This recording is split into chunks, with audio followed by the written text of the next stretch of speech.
Hey there, welcome back to another video. This time around, it is yet another thoughts on video, and I'm going to be sharing my thoughts on another band. And the band that I'm going to be talking about this time around is Green Day. Now, I am going to be reviewing a couple albums more in depth as usual, but I will also give some brief thoughts on some of the other albums in their discography. Now, Green Day, I would say is definitely one of the better pop punk alternative rock bands that I've heard. I know that's kind of a normie thing to say, but hey, I don't know what else to say about it. I mean, I do have nostalgia for this band. I did grow up listening to American Idiot and 21st Century Breakdown, like a lot of other people my age, and I would say I would put them up there with some of the other bands like My Chemical Romance or Linkin Park, who were also pretty big around the same time. But Green Day was also big prior to American Idiot, with albums like Dookie. Now, before I go any further talking about the band Green Day, I would like to give a special shout out to Steven for requesting this video. And if there is another music related video, or a film, or a TV show, or a topic that you would like to see me discuss in the future, feel free to donate to either my PayPal or to my Patreon. The link to both is in the video description down below, and I will try to get your request as soon as I possibly can. Now, the band Green Day is, for the most part, comprised of three members. Billy Joe Armstrong, who is the lead vocalist and one of the lead guitarists. He's also the one that's responsible for most of the songwriting. You have Mike Dirnt, who is the bass player, who's a bassist. He's also a backing vocalist.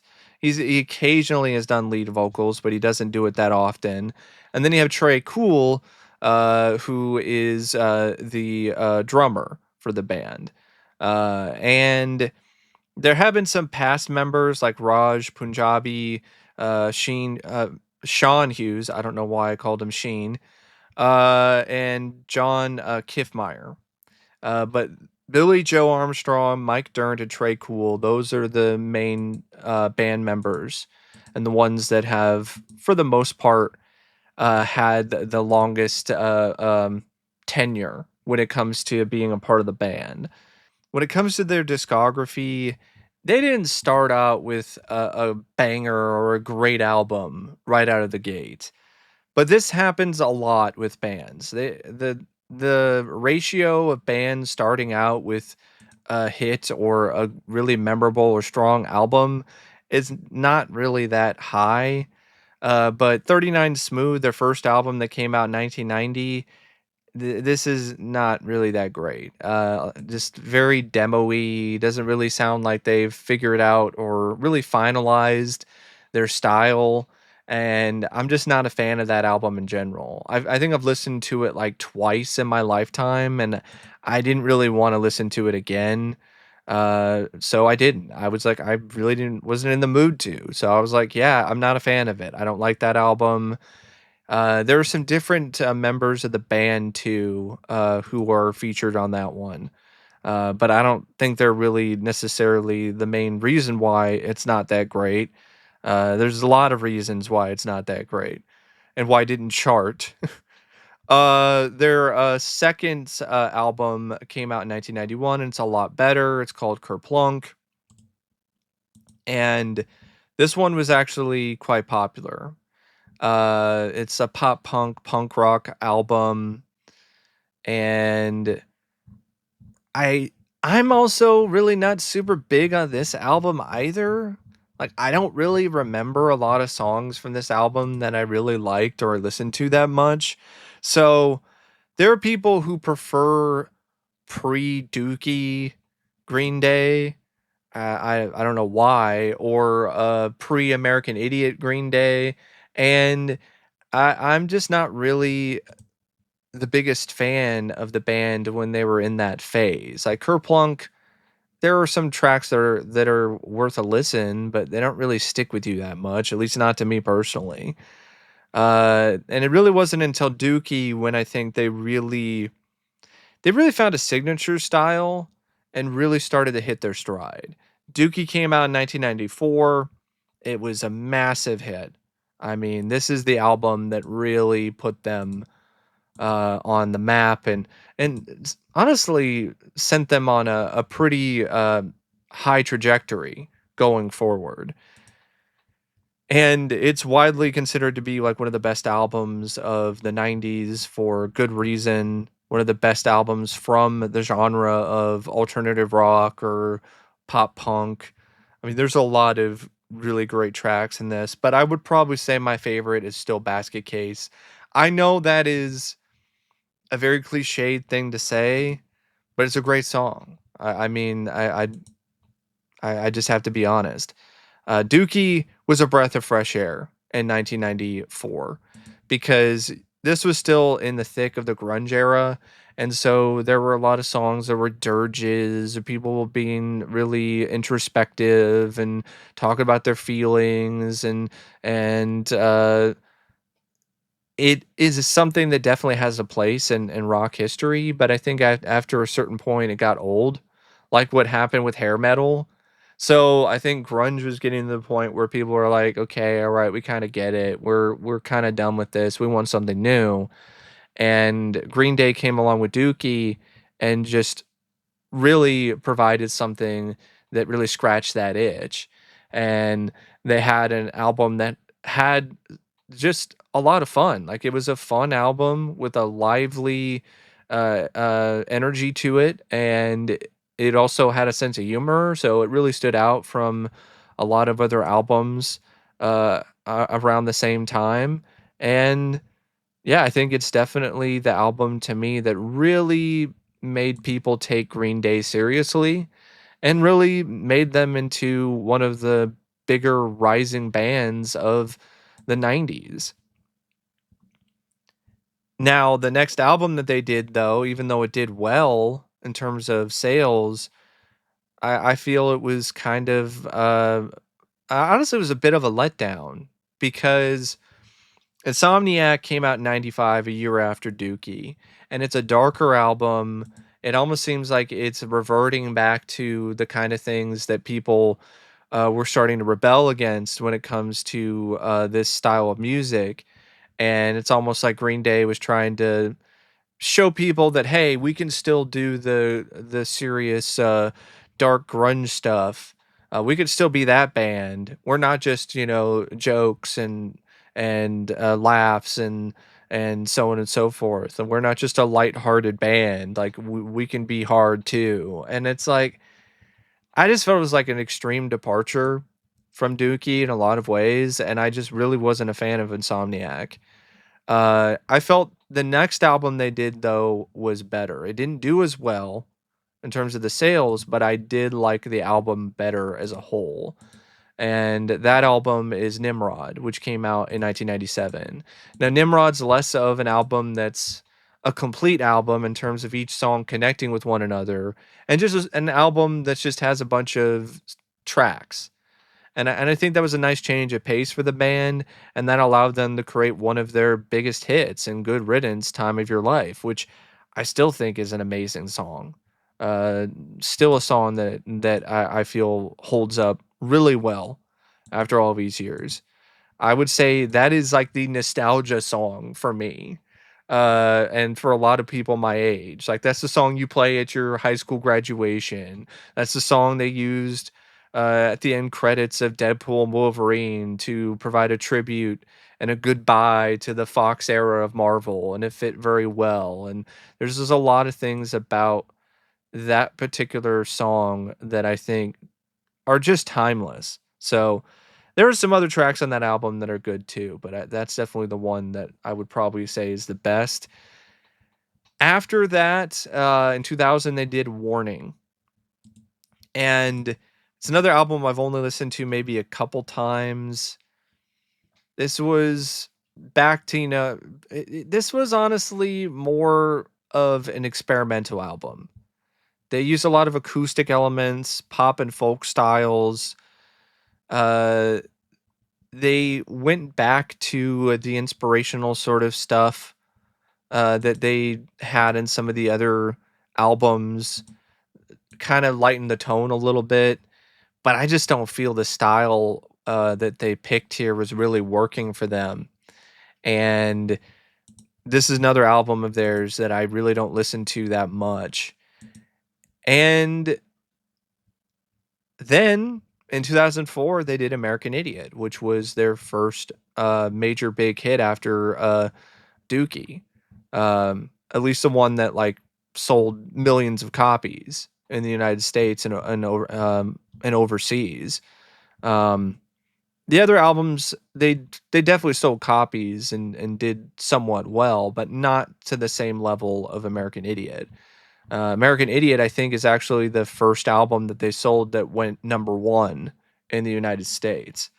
And what's wild is American Idiot almost didn't even happen because Green Day they put together a follow up to Warning in a similar style to Warning, and they cooked it up in like a matter of, I think it was like a matter of like a few months or something, or even less than that.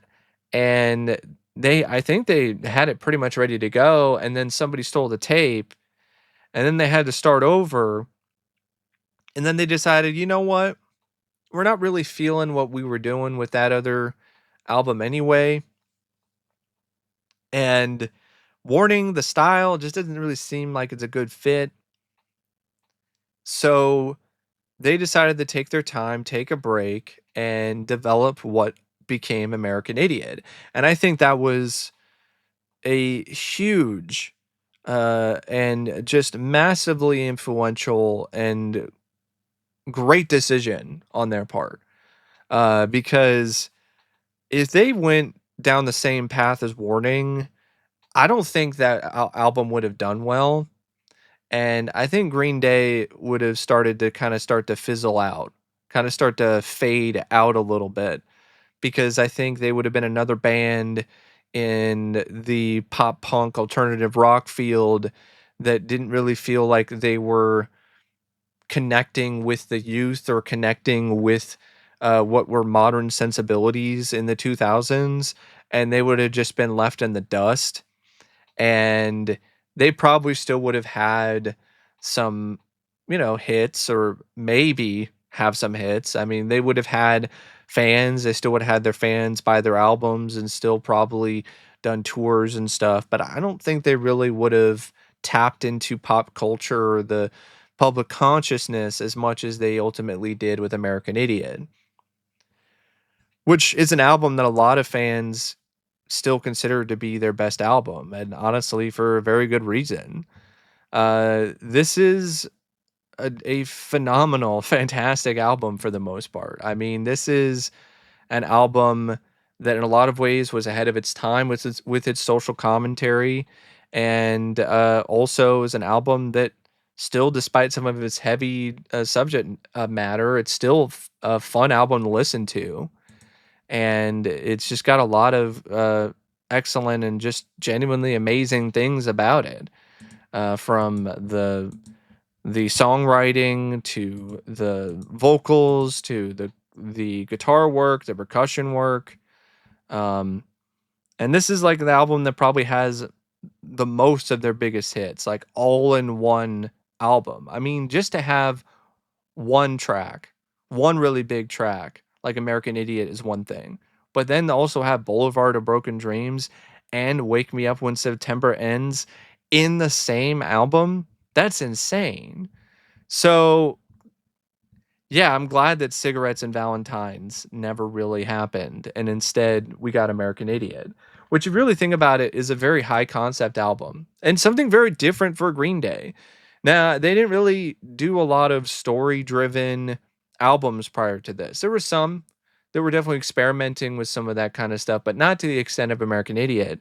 And there were also some albums that were also featuring some songs that had some social commentary, but not really to the same extent of American Idiot either. And this album is just full of genuinely good and honestly fairly great tracks. There aren't really that many tracks in this that I thought were bad.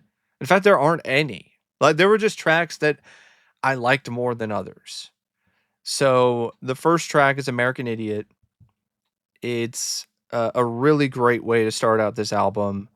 It's catchy with the guitar riffs. It's got some really powerful, strong vocals by Billy Joe Armstrong, and the lyrics are still something that honestly speaks to me and a lot of other people to this day, especially when it comes to like the stuff involving the media and brainwashing and so on and so forth. Um, it's sad when you think about it that the reason why Billy Joe Armstrong wrote that song, what reason why he really was propelled to write the album the way that he did, is because of what was going on under the George W. Bush administration. And it's really sad that all these years later, we really haven't changed. It's the same shit, but different day. If not even worse when it comes to the way the media is manipulating people. But that's a whole other story. But yeah, American Idiot, great track. I mean, it's iconic for a reason. Track 2, Jesus of Suburbia, it's meant to be listened to in these parts, like 5 parts. Jesus of Suburbia, City of the Damned, I Don't Care, Dearly Beloved, Tales of Another Broken Home. But if you listen to it all at once, it's honestly a bit too much and scatterbrained and kind of hard to get into. There are certain parts of it that I do like I like City of the Damned, but there's other parts that I'm like, I'm not as big on. I don't really care for the longer tracks on this album. I would probably say those are the ones that I like the least. It's not because they're bad. It's not because Armstrong's vocals suck or it's got bad guitar work or percussion or the chorus isn't good or the refrains or any of that. Like all of that's pretty good. I just am not really that into those songs as a whole. They're a little too long. Like I said, they're broken up into these little vignettes almost. Track 3, though, to me, is more of a return to form. Holiday, I think, is another really great track on this album. Once again, Armstrong's vocals are incredible. So is the guitar work on this and the percussion and some good lyrics.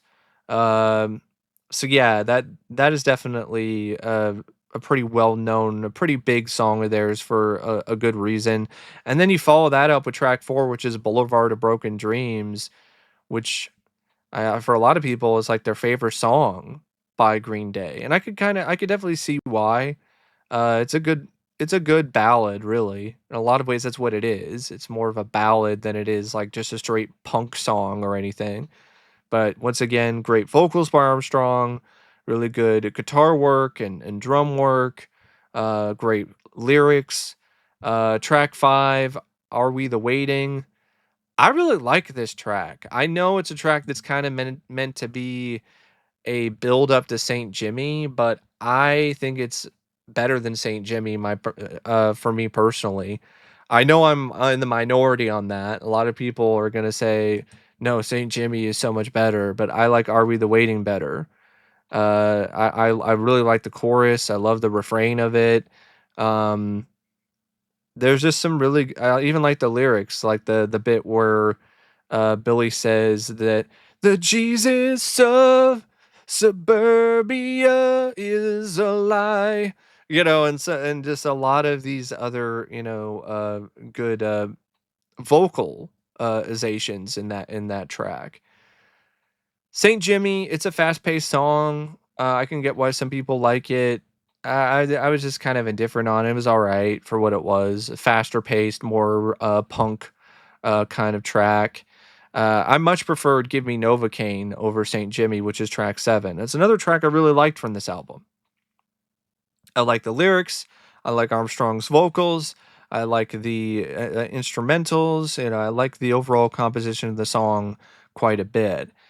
Track 8, She's a Rebel, I don't mind, but it's really short and it's kind of hard for me to like really get honestly that much into it because it's so short. It's only like 2 minutes. Like it's just such a short song that it's just one of those tracks where you're like, okay, yeah, that's not too bad. I don't mind that, and then it's over, and you're like, oh, okay. It's almost like you would have wanted more, but you don't really get that. So it's just it almost feels like it's like half a song at points. Track 9 is called Extraordinary Girl. It's another one I don't mind, but I don't love. Uh, it's not like it's Armstrong's vocals that are the problem. It's got this different kind of attempt at an instrumental that I don't think necessarily works, but it's decent. Track 10, I feel is an improvement in Letterbomb. I love the energy of this one. I love the pace of it. Even though it's like 4 minutes, I still feel it has a good pace to it. I like the intensity of Armstrong's vocals in it, as well as the guitar and the percussion. Um, Track 11 is "Wake Me Up When September Ends," another slow ballad song, but another classic of theirs for a very good reason. This is still another just really incredible song on this album. And then track 12 is Homecoming. Once again, it's split into 5 parts. The Death of St. Jimmy, East 12th Street, Nobody Likes You, Rock and Roll Girlfriend, and We're Coming Home Again. This one is just like the other track that's like this. It's a little too much. Some of the tracks, some of the little vignettes I don't mind, like We're Coming Home Again, but other ones I'm very just kind of on, and it just drags. Track 13 is Whatsername. I think this is one of the more underrated tracks on this album, along with We Are We the Waiting and Give Me Novocaine. This is a nice in my opinion a pretty good track to end the album with.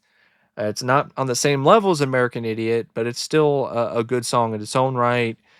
And you can definitely hear the passion that Billy has for this track because it's a track that it has a connection to his actual life. Because there was a girlfriend of his, and this song is about her and the relationship that they had, and then of course, how they eventually drifted apart.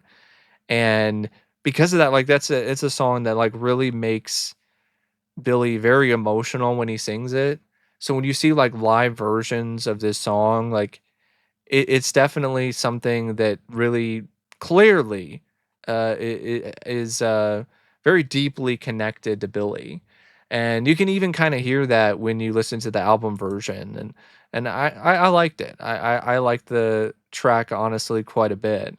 So yeah, that's my thoughts on American Idiot. I mean, who hasn't heard this album at this point? If you haven't, like, go out and listen to it. It's great. Now, their follow up to American Idiot was another high concept, story driven album, and it's 21st Century Breakdown. It came out in 2009, and this is another really good album. I like American Idiot more because this album it's trying to be a bit too ambitious, if you ask me. It's trying to expand on its story even more than the previous album with even more tracks. And I really don't think that is necessarily the best idea because you have a lot of tracks on here that are just like, hey, we could honestly cut these out and you wouldn't miss anything. And it's split up into 3 acts because you have all these different tracks now. You have 18 tracks on this album, which is 18 too many, if you ask me. That's just my personal opinion on it. Um, like the first track, "Song of the Century," it's just a instrumental with I think like a some vocals, like that I think become a bit of a refrain later on in one of the other tracks. It's not even necessary. Like, you could cut that track out and you wouldn't lose anything. The second track is 21st Century Breakdown. There are aspects of this track that I do like, but I think it's overlong. It's like over 5 minutes, and it really does feel like it. There are almost points where it feels like it's two different songs that are kind of mashed together. I like Armstrong's vocals yet again. He's straight out killing it here. And there's still some really good guitar work and drum work in this. And the overall composition of the song, though, is a bit off. I'm not really the biggest fan of 21st Century Breakdown. Um, the lyrics have their moments, but there other times, I don't know, it feels a little too obvious in terms of the social commentary. Track 3, Know Your Enemy. I I definitely enjoy this track. I mean, it's one of their more well-known tracks from this album for a reason. It's got a catchy hook, it's got a good chorus, all the other elements that you expect from Green Day are present here in terms of the strong vocals and guitar work and drum work, and it's definitely a song that sticks with you. Um, and probably one of their more catchy songs from this album. Track 4 is Viva La Gloria, which is a part 2. I mean, it's a two-parter. Sorry, I don't know why I said it that way. It's a two-part track, and the first part is okay, and so is the second part, which is Little Girl. Honestly, these 2 tracks, I could have honestly done without. They were alright. I like some of the piano. I think these tracks had piano. I'm not entirely sure if they did. Because it just kind of blended together and I kind of forgot about them, to be honest. They're fine. Good vocals, some good guitar work. The overall composition of both of these tracks is decent enough for what they are, but I'm just not really this biggest fan of them. Before the Lobotomy is track 5.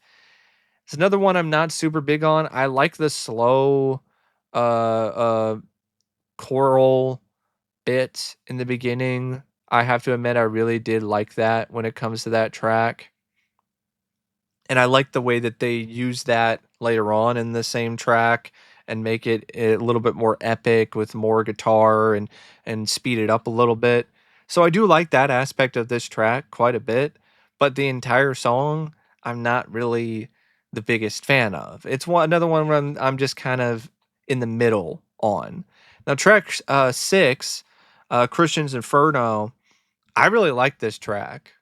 I know this is a track that Green Day fans are kind of on the fence about, but I really like this track. I've always liked this track. It's got a really great hook. Once again, really good vocals and guitar work and drum work. I don't mind the lyrics. A lot of people don't like the hook because they think it doesn't sound like it fits the rest of the song. I think it fits fine, and I definitely do enjoy that particular track. Track 7 is Last Night on Earth. It's another one I'm just kind of meh on. It's clearly something that Billy Joe Armstrong did as a tribute to the Beatles. It sounds like a Beatles song.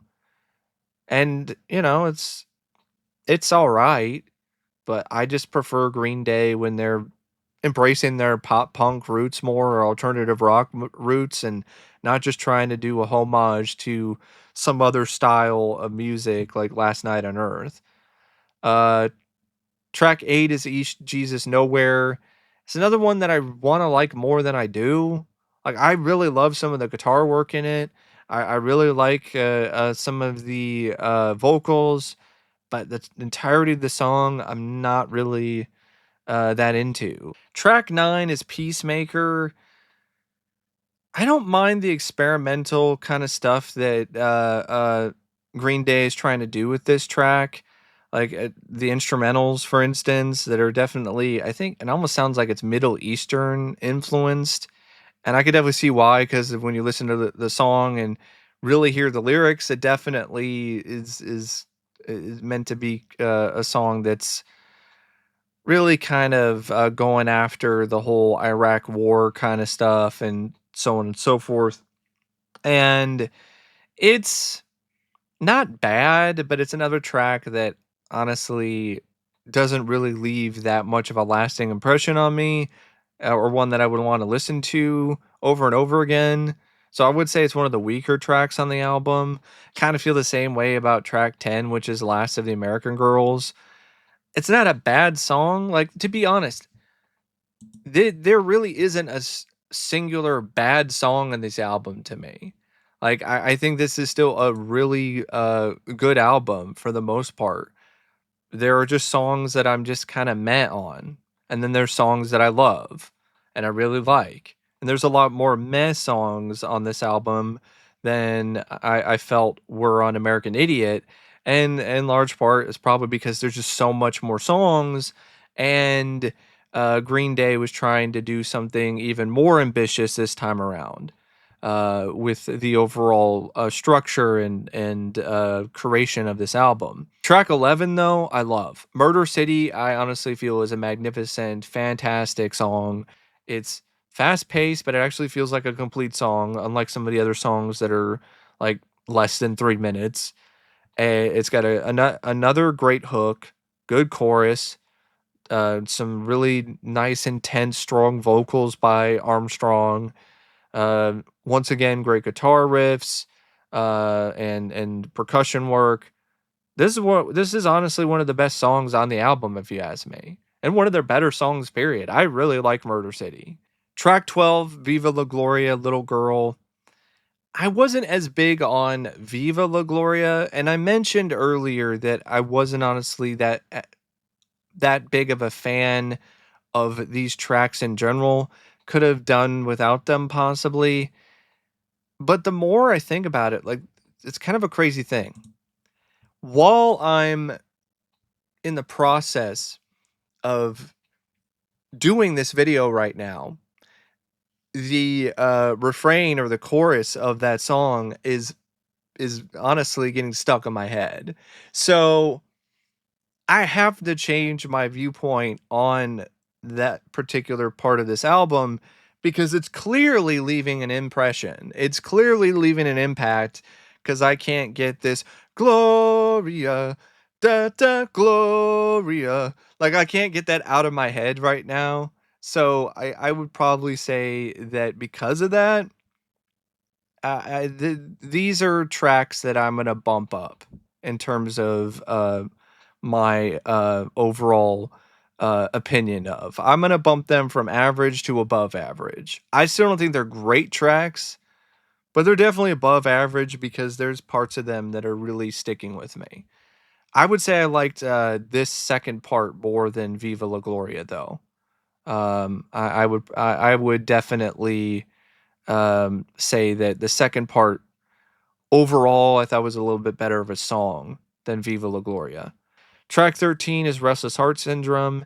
This one grew on me. I initially wasn't really the biggest fan of it when I first heard it, like, numerous times over the years, but I've been listening to it more lately because I've been listening to this album a lot in preparation for this video, and I've honestly grown to really like this track. I like Billy's vocals. I like the guitar work.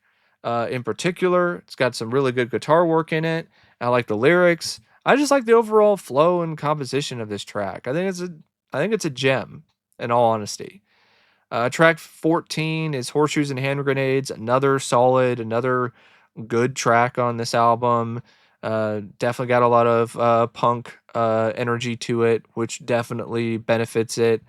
Once again, great guitar work, good drum work, good vocals, decent enough lyrics. Definitely one of the better tracks of the album. Track 15, The Static Age. I want to like this album. I mean, I want to like this entry in the album. And I also want to like this album as a whole more than I do. But The Static Age, it's got some good hooks to it. I like the lyrics. I don't like the 50s approach to the composition of the song. The way that the beat is set up, it sounds like something from a 50s song. And I just don't really feel that necessarily fits with the tone of this album. So I'm just like the whole thing with Last Night on Earth. It doesn't fit with the tone of the album. Like, the tone of the album is just not consistent, and that's kind of frustrating to me. So I'm not really as big on the static age as other people are for that reason. But it's not a bad song. It's just not a song that I'm really the biggest fan of. Now, track 16, though, 21 Guns, love it. It's my favorite track of this album. Um, Part of it's a bit of nostalgia because of the fact that I listened to this track constantly on the soundtrack for Transformers Revenge of the Fallen. But it's not just that, it's just a really good song. So I would say just in a multitude of different ways. I mean, the instrumentals, the vocals, the guitar work, the percussion, the lyrics. It's easily one of their best songs. And in my opinion, it is the best song in the album. And honestly, I'm not the only one. There's a lot of people who would probably agree with that. Now, track 17, American Eulogy, that one was okay. I don't know why this wasn't the last track on the album though, because it has bits of it that sound like it connects to Song of the Century. So I don't understand why this was not just the end of the album. It being placed here and then having See the Light afterwards just is kind of awkward and weird. This is another one that I'm just kind of on. There are things about it that I like, but I don't love it as a whole. Track 18's more of the same. See the Light's just kind of there for me as well. Like I said before, it doesn't have to do with the strength of the vocals or the guitar work or the percussion. It's just kind of the way the song plays out. It's the same way with American Eulogy. So yeah, and this album was only 69 minutes, but it felt longer than that because of the way that it was broken down and pieced together. So, and because there's a lot of songs that was just like, okay, that was okay, but it didn't have as many songs that I loved like in American Idiot. So, and Dookie. So it's just one of those albums that I do like and I do enjoy, but it's like one of those piecemeal kind of things. Like there's certain ingredients or certain bits of it that I really developed a taste for over the years. But there's other bits where I'm like, I could take or leave that. You don't need to have that one there. That's how I feel about it. I'm kind of alone on that because there's a lot of people who think like it's better than American Idiot or it's on the same level in every way, and I don't necessarily agree with that. But I will say that this is the last album that they did that I would say I liked because I really wasn't a fan of Uno, Dos, and Trey that they did after this. I think those albums were honestly pretty disappointing. I saw what they were trying to do, but I just don't really think it was the best idea. And then after that, Revolution Radio, and then Father of All Motherfuckers, I did not like, and I haven't listened to Saviors yet, which is their most recent album. Honestly, I completely forgot they even dropped that album because I just fell out of love with Green Day after American Idiot and 21st Century Breakdown. So, but that's just me. I know there's some people who think that they've shown that they still got it with Revolution Radio and Father of All Motherfuckers and Saviors. Um, but I'm just I'm just not necessarily the biggest fan of them anymore. I think they hit their peak with American Idiot, and then with 21st Century Breakdown, they they I would say got about halfway there and then never really got to that same level again. That's just me personally. But I still wouldn't mind listening to Saviors one of these days. Um but yeah, that's just my thoughts on Green Day, the band, and their discography. And until next time, I'll see you later. See ya.